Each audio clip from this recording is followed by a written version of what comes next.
Welcome to Carmen Co-Education Strive to Excellence। Hello दोस्तों, मैं पूनम शर्मा आपका फिर से स्वागत करती हूँ हमारे चैनल करमेन को एजुकेशन में। दोस्तों, आज का जो हमारा टॉपिक है वो है अव्यय के बारे में। आज हम जानेंगे अव्यय की परिभाषा और उसके भेदों के बारे में। अव्यय की परिभाषा।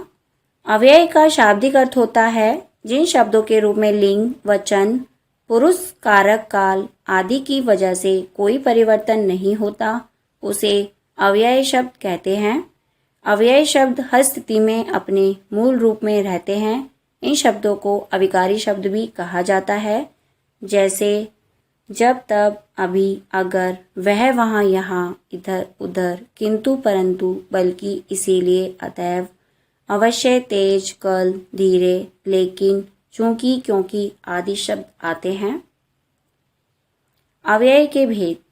अव्यय के 5 भेद होते हैं। पहला है क्रिया विशेषण अव्यय, दूसरा है संबोधक अव्यय, तीसरा है समुच्चय बोधक अव्यय, चौथा है विस्मयादि बोधक अव्यय, पांचवा है निपात अव्यय।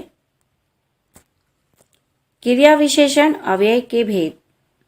क्रिया विशेषण वह शब्द जो क्रिया की विशेषता बताते हैं क्रिया विशेषण कहलाते हैं। जैसे कछुआ धीरे धीरे चलता है, मोहन अधिक बोलता है। इसमें धीरे धीरे और अधिक जैसे शब्द क्रिया की विशेषता बताते हैं। क्रिया विशेषण अव्यय के भेद। क्रिया विशेषण अव्यय के 4 भेद होते हैं। पहला है कालवाचक क्रिया विशेषण अव्यय, दूसरा है स्थानवाचक क्रिया विशेषण अव्यय, तीसरा है परिमाणवाचक क्रिया विशेषण अव्यय, चौथा है रीतिवाचक क्रिया विशेषण अव्यय। कालवाचक क्रिया विशेषण अव्यय। जिन अव्यय शब्दों से कार्य के व्यापार के होने का पता चले उसे कालवाचक क्रिया विशेषण अव्यय कहते हैं। जहाँ पर आजकल, अभी, तुरंत, रात भर, आज, परसों, साएं, पहले, सदा, लगातार आदि शब्द आते हैं वहाँ कालवाचक क्रिया विशेषण अव्यय होता है। जैसे वह नित्य टहलता है, वह कब गए, सीता कल जाएगी, वह प्रतिदिन पढ़ता है। स्थान क्रिया विशेषण अव्यय। जिन अव्यय शब्दों से कार्य के व्यापार के होने के स्थान का पता चले उन्हें स्थानवाचक क्रिया विशेषण अव्यय कहते हैं। जहाँ पर यहाँ, वहाँ, भीतर, बाहर, इधर, उधर, दाएं, बाएं, कहाँ, किधर, यहाँ, पास, दूर, आगे, पीछे, आमने सामने शब्द आते हैं वह स्थानवाचक क्रिया विशेषण अव्यय होता है। जैसे मैं कहाँ जाऊं, तारा कहाँ एवं किधर गई, सुनील नीचे बैठा है, इधर उधर मत देखो। तीसरा है परिमाणवाचक क्रिया विशेषण अव्यय। जिन अव्यय शब्दों से कार्य के व्यापार के परिमाण का पता चलता है उसे परिमाणवाचक क्रिया विशेषण अव्यय कहते हैं। जिन अव्यय शब्दों से नाप तोल का पता चलता है, जहाँ पर थोड़ा, काफी, अत्यंत, लगभग, बस, इतना, क्रमशः आदि शब्द आते हैं वहाँ पर परिमाणवाचक क्रिया विशेषण अव्यय कहते हैं। जैसे मैं बहुत घबरा रहा हूँ, वह अतिशय व्यस्त होने पर भी मौन रहता है, उतना बोलो जितना जरूरी हो, रमेश खूब पढ़ता है।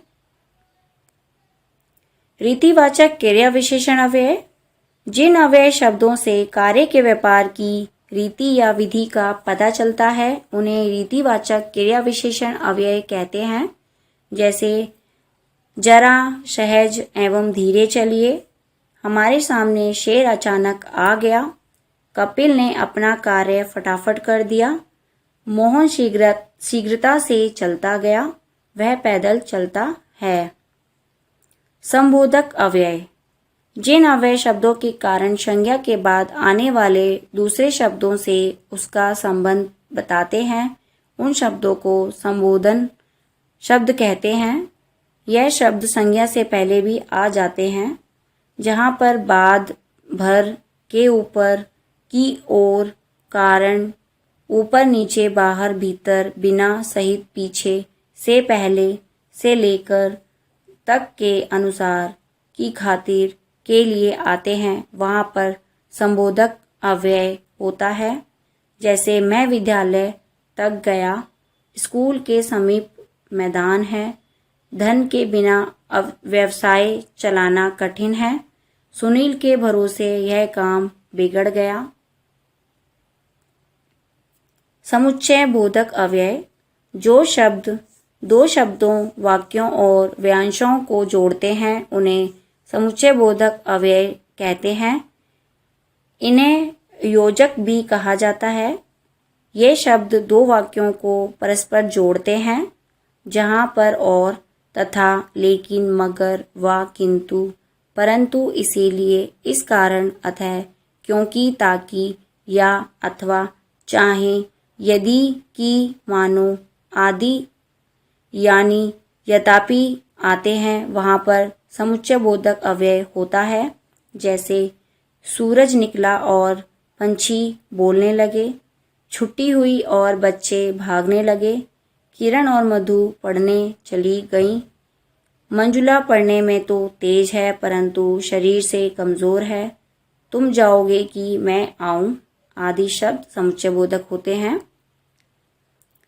विस्मयादि बोधक अव्यय जिन अव्यय शब्दों से हर्ष, शोक, विस्मय, गिलानी, लज्जा, घृणा, दुख, आश्चर्य आदि के भाव का पता चलता है उन्हें विस्मयादि बोधक अव्यय कहते हैं।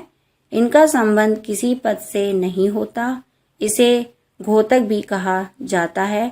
विस्मयादि अव्यय में चिन्ह लगाया जाता है। जैसे वाह क्या बात है, हाय वह चल बसा, आहा क्या स्वाद है, अरे तुम यहाँ कैसे, छी छी यह गंदगी, वाह वाह तुमने तो कमाल कर दिया, आदि शब्द विस्मयादि बोधक अव्यय हैं। निपात अव्यय जो वाक्य में नवीनता या चमत्कार उत्पन्न करते हैं उन्हें निपात अव्यय कहते हैं। जो अव्यय शब्द किसी शब्द या पद के पीछे लगकर उसके अर्थ में विशेष बल लाते हैं उन्हें निपात अव्यय कहते हैं। इसे अवधारण शब्द भी कहते हैं। जहाँ पर ही, भी, तो, तक, मात्र, भर, मत, सा, जी केवल शब्द आते हैं वहाँ पर निपात अव्यय होता है। जैसे प्रशांत को ही करना होगा यह काम।